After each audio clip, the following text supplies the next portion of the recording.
goal of this river environmental restoration project was to restore core wetland habitat in the Guida wetlands west of Moree in northern New South Wales. To realise this goal, a pipeline to supply water to homesteads in the Gingham watercourse was essential. We were like part of it right from the word go. When they decided to put this pipeline in to try and save water for the environment and deliver our water to us, because it's starting to become a problem to get the water down the channel. Overall, the benefit being good for everyone. You got some people for and against, but I think most of the time now they've got water in their tanks. They don't have to always go looking for water up streams, and because it was a problem, very big problem to deliver the domestic water. So the pipeline has fixed that problem. And to say it does still allow us to grow vegetables, which is pretty important for a lot of us. I've had a couple of landholders over the years, they've mentioned different things. Little things like having a bath and it's clean water, it's not this dirty, muddy water. You can wash your hair. First time that she's been able to have white sheets and white clothes since she's been living out there. So they've got kids and they've got clean water and they've actually got a pool in the garden, so that was something they could never have before. When her kids growing up and they have a bath, suck and washes, she never made this connection, but they used to get sick every so often. But it's carried by wild pigs and it basically causes a gastric tummy and can cause an ear infection, throat infection. Yeah, so she said that's a lovely thing not to have to deal with that. The stock, amazingly enough, love the water as well, that the domestic supply, which does go to an odd trough, but basically it's just for domestic purposes. The source of the Guida wetlands is the Guida River, which has its origin on the western fall of the Northern Tablelands escarpment near Uralla. From there it flows through grazing country out to Copeton Dam near Bundara and Inverell. The Copeton Dam was built in the 1970s as flood mitigation and for irrigation further west. From there, deliveries are made to a multitude of users, from irrigation to town water supplies, to stock and domestic supplies through open channels. I think it's got to be huge benefits. Delving bore drains, things like that to get water across all this country is just a very big time-consuming job, which a lot of people didn't like doing. One of the landholders said it was anything from 8 weeks in a year that they'd spend mainly doing that and checking where the water was to get water to the houses. But it was constant flow of water, 24 hours a day, and of that flow, only 5% was actually used. The rest was all lost in evaporation, breakouts of the drain, and had no use. There used to be a lot of fighting over the stock and domestic water, so it's taken that out of the equation. So, it means neighbours can get on and they're not, not having that conflict about where's my water. And some of us took advantage by putting extra tanks in, so we did have a bit of backup storage. The system has been in for 6 or 7 years now, I'm not sure, but it's it's virtually almost not quite 100% foolproof, but it's pretty well just about spot on anyway, yeah. The Guida wetlands once consisted of almost 100,000 hectares of a mosaic of complex wetland system. River regulation in the 1970s and through the 80s of building the irrigation industry has resulted in a general drying of the floodplain. We now today have only about 10,000 hectares of core wetlands left in the Guida wetlands.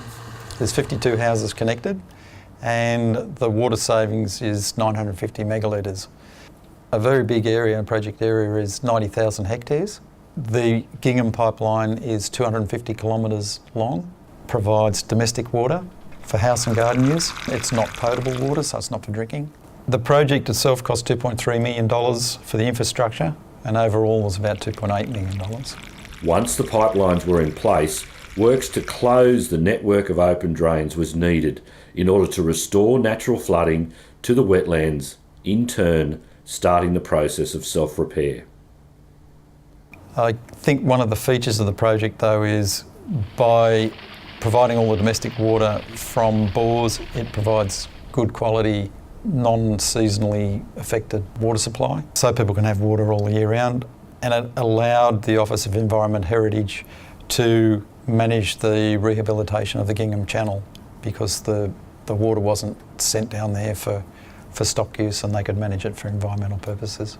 So was it important for the Office of Environment Heritage to look at ways where we could preserve the Gwydir wetlands for future generations? For almost 30 years, the open channel system, which had been dug through the centre of the wetlands in its most direct path west, had been draining the wetlands. A key task of restoration was to build physical blocks at key locations along the main open channel system. We wanted to use natural processes to try and restore the channel to a more natural system. And we really wanted the channel to sort of fill in a little bit and to become a more permanent feature of the landscape rather than something that had to be dug out every year or so. And that was to encourage wetland flooding and to encourage pools and natural formations in the channel to form, to give fish habitat, to give bird habitat, and to make the environment return to what it was. The Gwydir wetlands are recognised as a nationally and internationally significant site for waterbirds. We have international species coming in from the Northern Hemisphere to use feeding habitat in the Gwydir each year. And we've really seen a change in the Gingham wetlands since the pipeline project. The project was just a quick baseline study over a year to look at where the waterbirds were, and so they could prioritise habitats where they could focus restoration efforts. That was our first step with that baseline project, was to talk to local landholders and document the history of the Gwydir in terms of what waterbirds and fish used to be there. And we know it has changed since that time. It used to, every couple of years they'd have bird breeding, but now it's, once a decade or once every 5 years. We're looking at about 3,000 hectares. We've actually reinstated more like 5,000 hectares, so it's actually exceeded our management expectation. Before any works were done, I did a mapping project and put in some vegetation monitoring points for breeding waterbirds. So one of the things we wanted to do was reinstate the wetland grasses in those areas which used to support those, and then we wanted to have the trees nice and healthy so the tree nesting birds could nest in those, both the wetland birds and the woodland birds. And also lignum is a very important breeding habitat, which is a big shrub which is very important in the Murray-Darling Basin for colonial nesting waterbirds. Our monitoring plots have allowed us to see over the last 5 or 7 years how these things have improved, and the birds just are coming back. Lipia, which is the terrible weed which we're never ever going to eradicate, has been much less of a problem because the wetland grasses can compete with it when there's enough water. By spreading the water over the landscape, we've reinstated all of our beautiful natural wetland habitats.